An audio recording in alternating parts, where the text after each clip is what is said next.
Привет! Вы на канале Яхты на колесах. Меня зовут Антон, а мы в Германии, в Штутгарте. Выставка 2023 года. Сегодня снова на стенде Karmann. Будем смотреть вот такой вот внедорожный вэн Kastenwagen. Внедорожная оффроуд резина у нас здесь стоит. Высокий клиренс. Ну и поехали разбираться.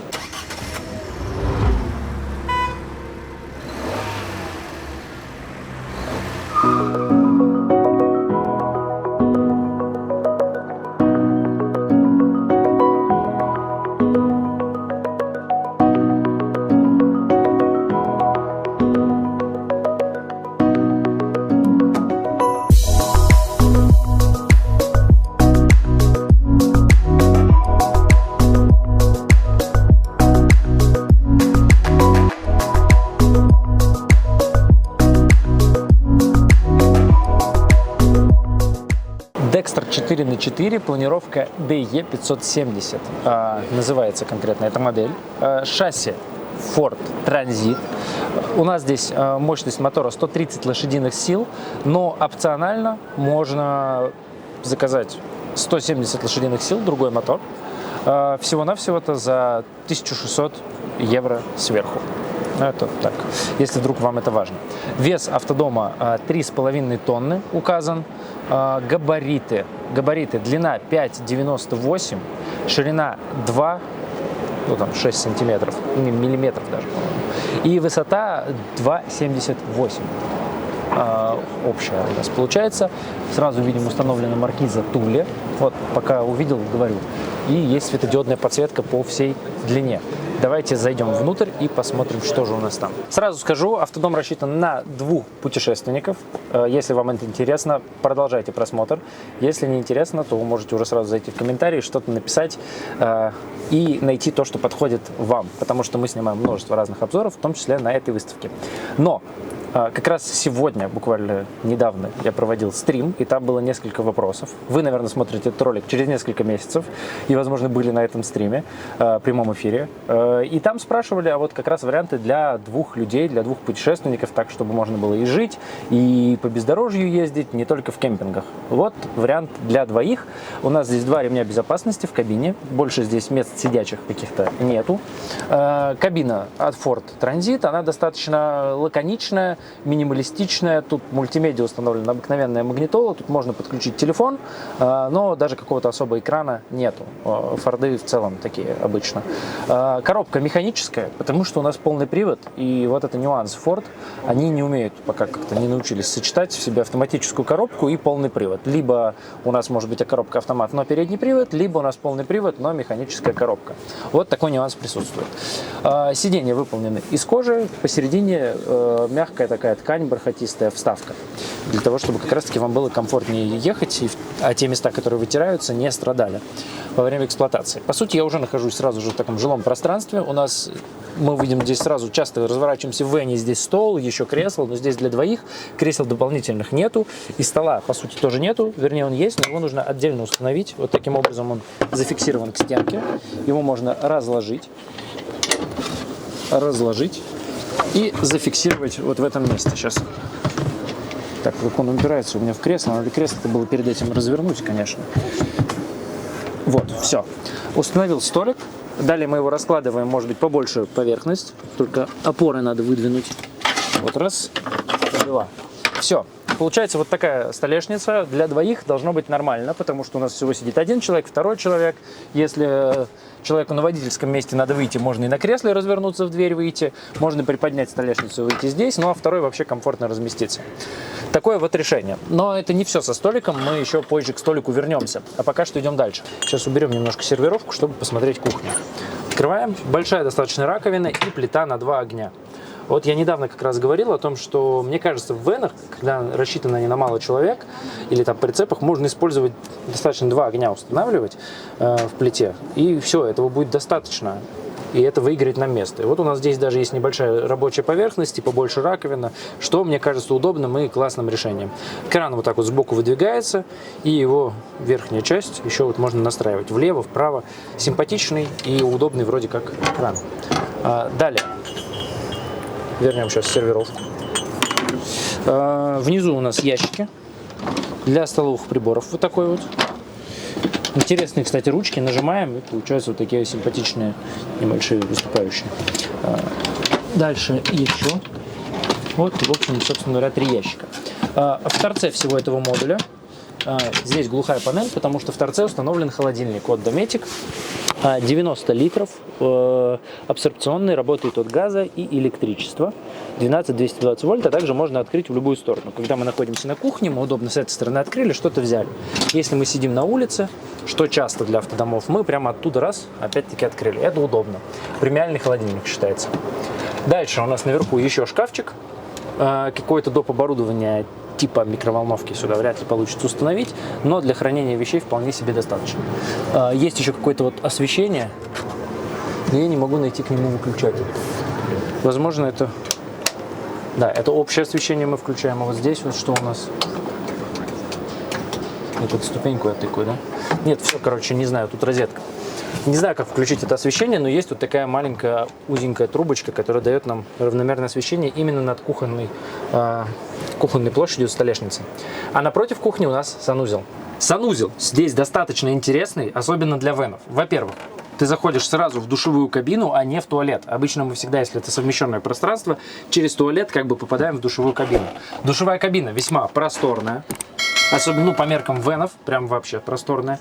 И часто вы ругаетесь в комментариях на вот эти шторки, которыми надо закрывать фасады. Я как-то недавно видел комментарий, вот экономия на спичках при цене автодома. Ну, во-первых, это у нас цена автодома все-таки в России достаточно высокая получается. А здесь, в тех домах, в которых шторки, он считается не очень дорогим, поэтому делают шторки. В данном случае это чуть подороже, повыше класс.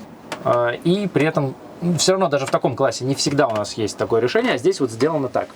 У нас, по сути, мы находимся в душевой кабине по умолчанию, а чтобы попасть в туалет, мы, наоборот, убираем вот эту дверку, и вот у нас здесь уже туалет.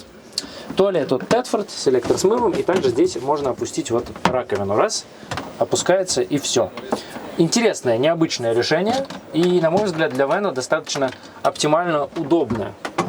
Особенно если учитываем, что мы это используем для двоих.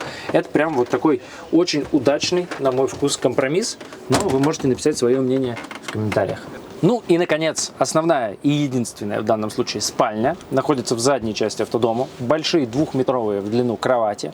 2 по 80 сантиметров, не считая вот этого выреза.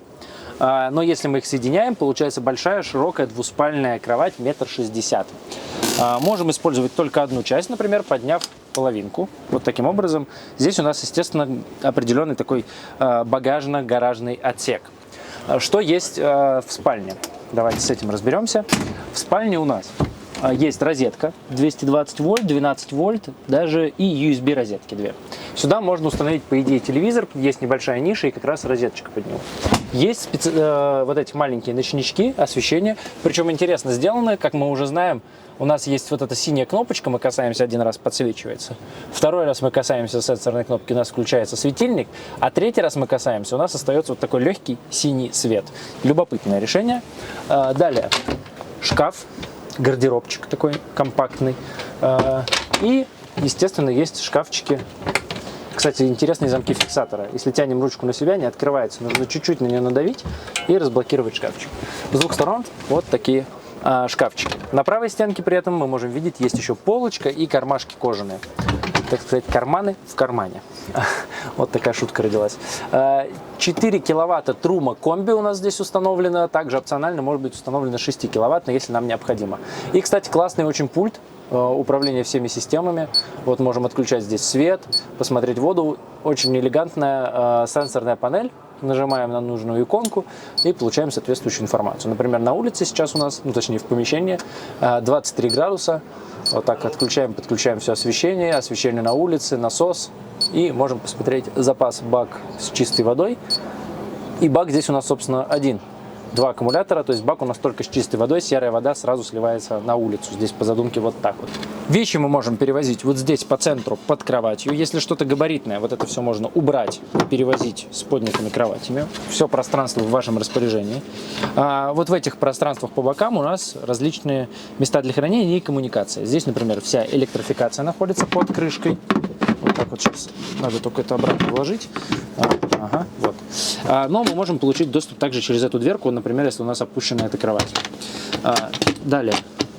ниже еще одна дверка, тут доступ к аккумулятору. В данном случае установлен один аккумулятор, его емкость, честно говоря, я не вижу. 100 ампер-час емкость аккумулятора. Далее, за этой дверью у нас прячется печка как раз-таки Трума. И мне надо выключить насос, потому что он может так и сгореть, как бы. Где-то кран открыт, вот выключил. Здесь просто место для хранения вещей, а под ним прячется бак с чистой водой. К сожалению, на стенде не указан объем бака, но визуально, по опыту, мне кажется, что он в районе 100 литров. Где-то объем бака будет. Далее, здесь просто место для хранения вещей. И, в принципе, все. Мы попадаем в заднюю часть. Осталось посмотреть, что у нас здесь. За этой дверью у нас прячется газовый отсек. Можно установить 2 баллона по 22 литра. С противоположной стороны, на этой стенке. Ну, то есть, чтобы получить доступ в газовый отсек, нам нужно, естественно, раскрыть вот эти двери. Но, что, кстати, хорошо, открывать придется только правую дверь. Ну, точнее, да, по правому борту которая. Это удобно, потому что, когда зима и холодно, и вам нужно переключить, например, газовый баллон, в Вене присутствует такая проблема, что нужно распахивать двери, и много тепла выходит. Особенно если закончился баллон, у вас уже плохо греет печка. Это не очень круто.